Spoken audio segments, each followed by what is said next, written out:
Hulk versus the Fantastic Four. Strength versus science.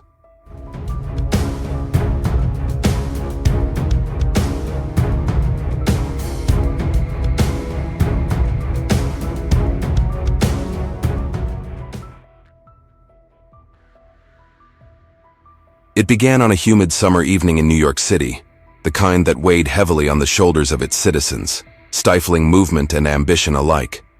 A strange pulse rippled through the sky, felt more than seen, unsettling the air itself. The clouds churned in chaotic spirals over Manhattan, foretelling a clash not just of heroes, but of ideals.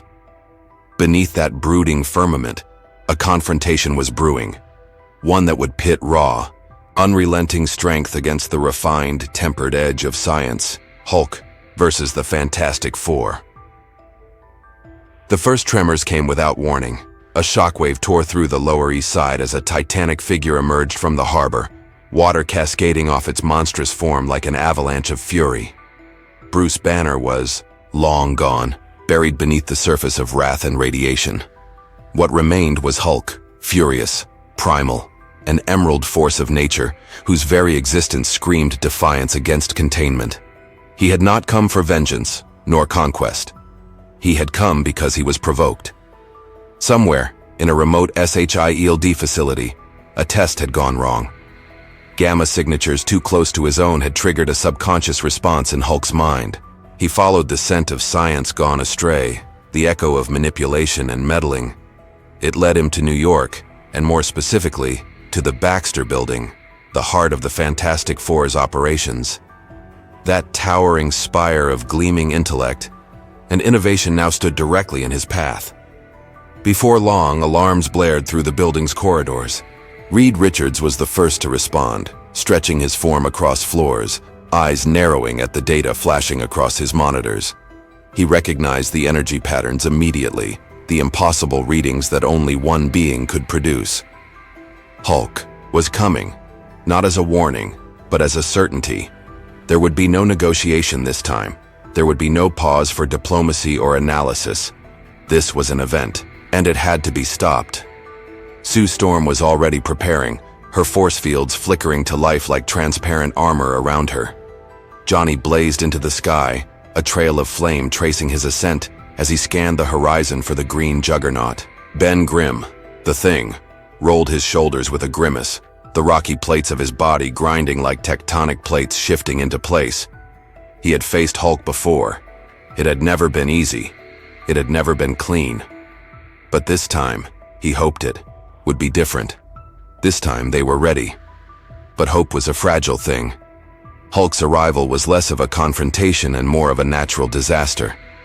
Cars spun through the air like toys. Roads cracked under his feet. Windows shattered in a chorus of chaos. The Fantastic Four descended upon him in a coordinated wave, each one playing their part, each trusting the other to do what needed to be done. Reed struck first, his elastic limbs weaving around Hulk's arms, attempting to contain him in a network of coils and pressure. It was a calculated move, based on the limits of Hulk's muscle tension and angular force. But calculations faltered when fury rewrote the rules. Hulk tore through the bindings with a roar that split the sky, sending Reed hurtling through the air like a rag doll.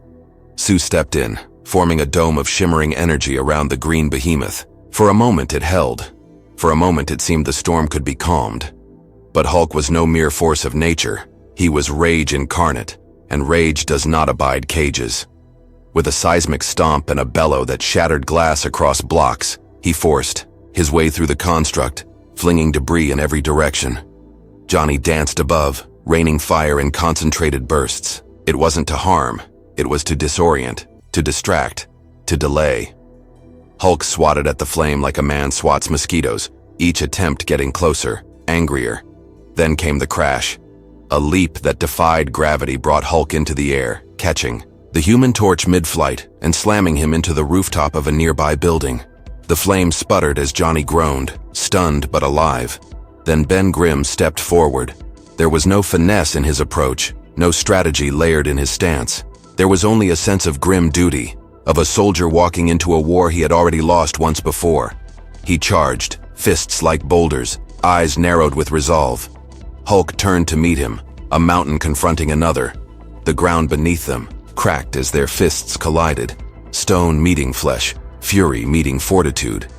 It was a battle of echoes, of two titans who had crossed paths before, each time leaving scars deeper than the last. Ben held his ground, landing punches that shook the very air, taking blows that would have felled buildings. But Hulk's power was rising. It always rose. The madder he got, the stronger he became, and anger was the current that surged through every fiber of his being. Still, Ben didn't fall. He stumbled. He bled, though not in the usual way. The cracks in his form deepened, the seams of his transformation threatening to break.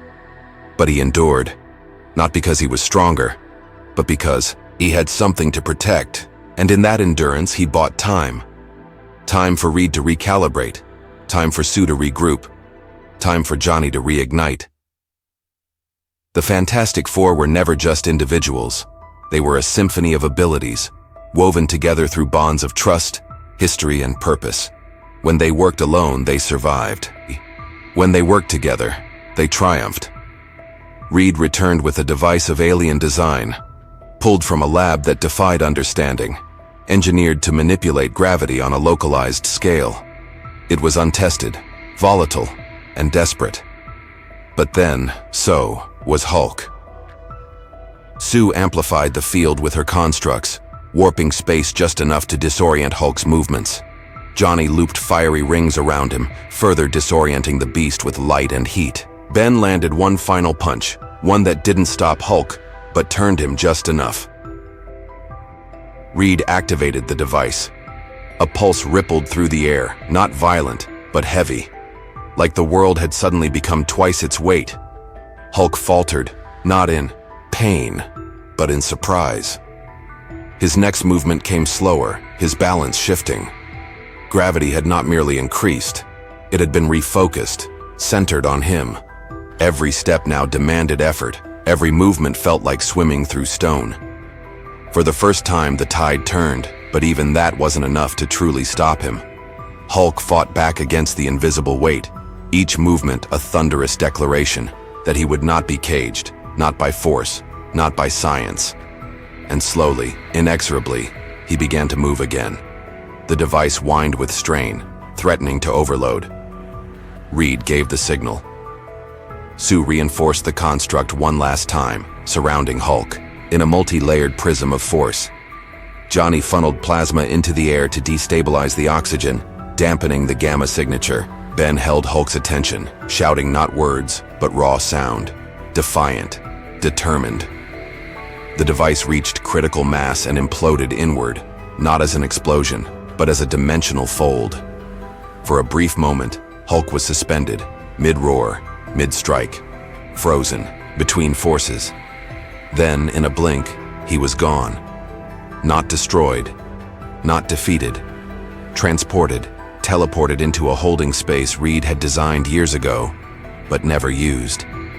A pocket dimension, where time passed differently, where Hulk could rest, heal, and perhaps calm.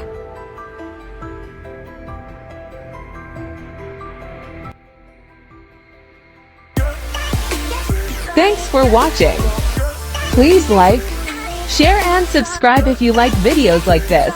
Thank you.